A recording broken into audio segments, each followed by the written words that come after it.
राजपाल भाई, डॉलर रुपया कितना भी ऊपर नीचे हो, आपको उतने ही पैसे लौटाने पड़ेंगे जितने उधार हैं।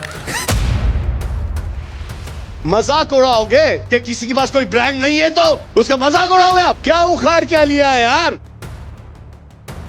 क्या मनोरंजन के नाम पर किसी दिग्गज कलाकार के पुराने संघर्षों और उनके मुश्किल दिनों का सरेआम मजाक उड़ाना सही है? दोस्तों, हंसी मजाक और बेइज्जती के बीच की लकीर बहुत ही पतली होती है, और जब यह लकीर किसी बड़े अवार्ड शो के चमकते हुए मंच पर पार कर दी जाए तो फिर एक बहुत बड़ा बवाल मचना तय है। हाल ही में बॉलीवुड के सबसे बेहतरीन और जमीनी कलाकारों में से एक राजपाल यादव जी के साथ भरी महफिल में कुछ ऐसा हुआ जिसने हर किसी को हैरान कर दिया। मंच का संचालन कर रहे मशहूर पत्रकार सौरभ द्विवेदी ने उन पर एक ऐसा तीखा तंज कसा जो सीधा राजपाल जी के उन पुराने दिनों पर एक गहरी चोट था जब वे आर्थिक परेशानियों से गुजर रहे थे। लेकिन यह मामला सिर्फ एक तंज पर आकर नहीं रुका। जब इतने सीनियर और टैलेंटेड कलाकार का यूं सरेआम मजाक उड़ाया गया तो बॉलीवुड के दबंग यानी सलमान खान भी चुप नहीं बैठे। भाईजान ने बीच में आकर एक ऐसा करारा और मुंहतोड़ जवाब दिया जिसने इस पूरे विवाद को एक नया ही मोड़ दे दिया। आखिर उस रात उस भव्य मंच पर ऐसा क्या हुआ था जो बात इतनी ज्यादा बिगड़ गई? सौरभ द्विवेदी ने राजपाल यादव को ऐसा क्या कहा और सलमान खान को उनके बचाव में आकर क्यों अपना रुख साफ करना पड़ा? क्या यह सच में एक बड़ा अपमान था या कैमरे के पीछे की असली कहानी कुछ और ही है? आज के इस एक्सक्लूसिव एपिसोड में हम इस गर्मागर्म विवाद की गहराई तक जाएंगे और इसके पीछे के उस असली सच से पर्दा उठाएंगे जो आपको हैरान कर देगा। लेकिन आगे बढ़ने से पहले कमेंट्स में जरूर बताएं कि आप हमारी यह रिपोर्ट किस शहर या राज्य से देख रहे हैं। इस पूरे विवाद को गहराई से समझने के लिए सबसे पहले हमें उस इंसान के सफर को समझना होगा जिस पर यह तंज कसा गया था। राजपाल यादव भारतीय सिनेमा का एक ऐसा नाम है जिन्होंने अपनी मेहनत, अपने पसीने और अपनी बेजोड़ अदाकारी के दम पर दर्शकों के दिलों में एक खास जगह बनाई है।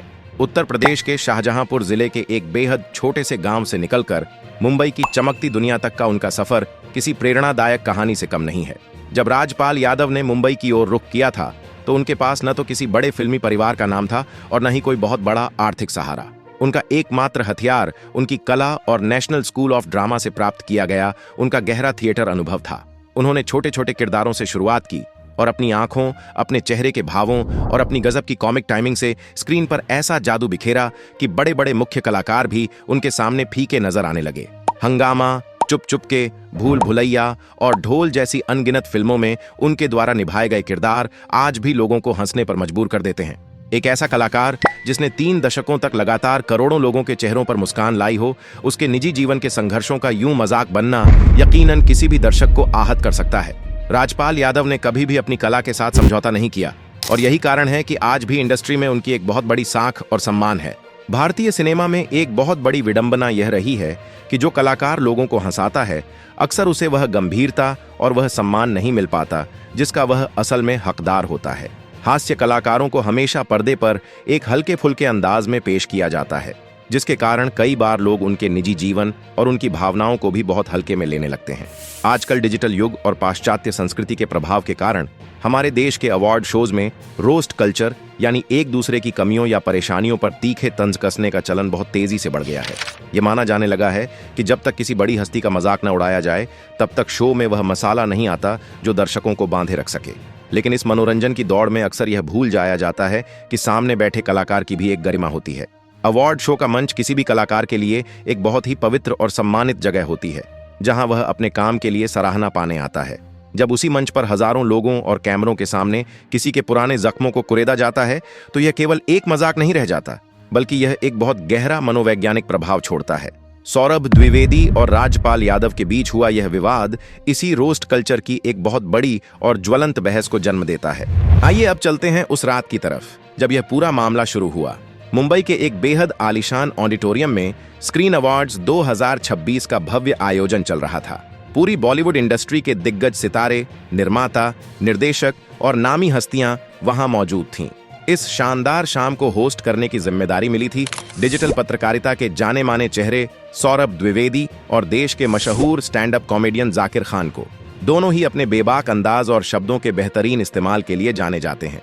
शो बहुत ही शानदार तरीके से चल रहा था। हंसी मजाक का दौर जारी था। इसी बीच बातचीत के एक क्रम में दिग्गज अभिनेता राजपाल यादव का नाम आया। राजपाल यादव ने अपने ही एक खास, मजाकिया और दार्शनिक अंदाज में दुनिया भर में चल रही आर्थिक उथल पुथल पर एक टिप्पणी की।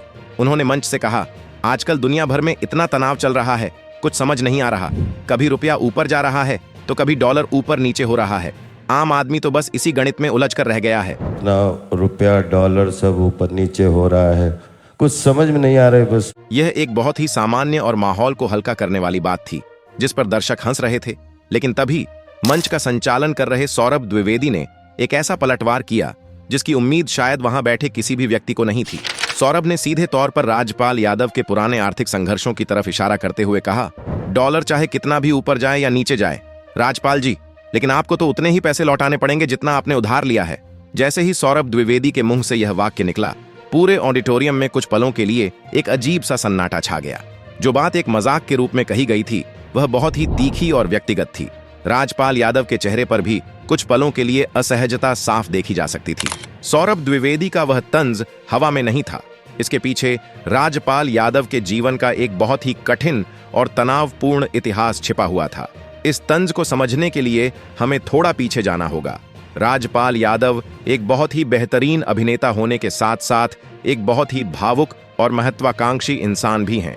साल 2010 में उन्होंने फिल्म निर्माण और निर्देशन के क्षेत्र में कदम रखने का फैसला किया और अपनी फिल्म अता पता लापता बनाने की ठानी। इस फिल्म को बनाने के लिए उन्होंने एक बहुत भारी भरकम लोन लिया था। यह एक ऐसा फैसला था जिसने उनके जीवन की दिशा ही बदल कर रख दी। किन्हीं कारणों से वह फिल्म बॉक्स ऑफिस पर बुरी तरह से विफल रही और राजपाल यादव एक बहुत बड़े आर्थिक संकट में फंस गए। उनके लिए वह कर्ज चुकाना लगभग नामुमकिन हो गया। इसके बाद जो कानूनी प्रक्रियाएं शुरू हुईं, उन्होंने इस बेहतरीन कलाकार को मानसिक रूप से पूरी तरह से तोड़ कर रख दिया। उन्होंने अपने उस कठिन समय को बहुत ही गरिमा और शांति के साथ काटा। उन्होंने अपनी जिम्मेदारी से कभी मुंह नहीं मोड़ा और विधि विधान का पूरी तरह से सम्मान किया। उस भारी संकट से उभरने के बाद उन्होंने फिर से अपने अभिनय करियर पर ध्यान केंद्रित किया और अपनी खोई हुई साख वापस पाई।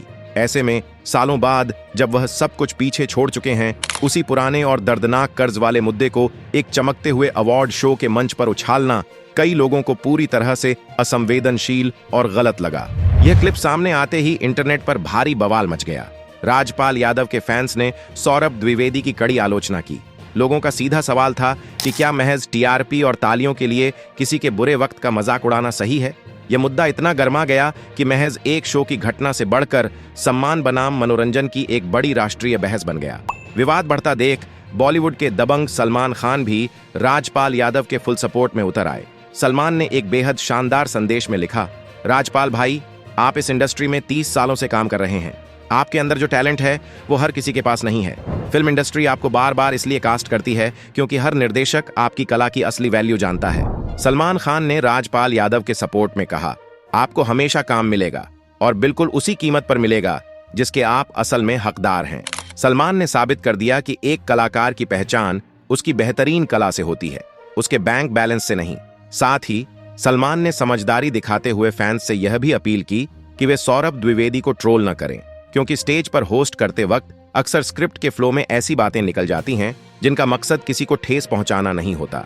इस घटना ने अवार्ड शोज की सच्चाई भी सामने ला दी है। मंच पर बोले जाने वाले 90% जोक्स और तंज पहले से टेलीप्रॉम्प्टर पर लिखे होते हैं। ये सब सिर्फ टीआरपी और दर्शकों के मनोरंजन के लिए तय किए गए स्क्रिप्टेड पल होते हैं। सौरभ द्विवेदी जैसे होस्ट केवल अपनी दी गई स्क्रिप्ट पढ़ रहे थे। यह कोई व्यक्तिगत दुश्मनी नहीं थी। विवाद बढ़ता देख खुद राजपाल यादव ने आकर सच बताया। उन्होंने स्पष्ट किया कि वह कोई वास्तविक अपमान नहीं था, बल्कि पहले से तय किया गया एक स्क्रिप्टेड स्किट था। सबसे हैरान करने वाली बात तो यह थी कि उस मजाक के तुरंत बाद सौरभ ने राजपाल जी के 30 साल के शानदार करियर की इतनी बेहतरीन तारीफ की थी कि पूरे ऑडिटोरियम ने खड़े होकर उन्हें स्टैंडिंग ओवेशन दिया था। राजपाल जी ने अपना बड़ा दिल दिखाते हुए जनता से सौरभ को बुरा भला न कहने की अपील की। तो दोस्तों, यह था राजपाल यादव और सौरभ द्विवेदी से जुड़े इस बड़े विवाद का बिल्कुल असली और प्रमाणित सच। अगर आपको हमारी यह स्पष्ट और बिना लाग लपेट वाली पड़ताल पसंद आई हो तो इस वीडियो को तुरंत लाइक और शेयर करें। बॉलीवुड और देश दुनिया के ऐसे ही एक्सक्लूसिव और प्रमाणित किस्सों के लिए चैनल को अभी सब्सक्राइब करें। जय हिंद।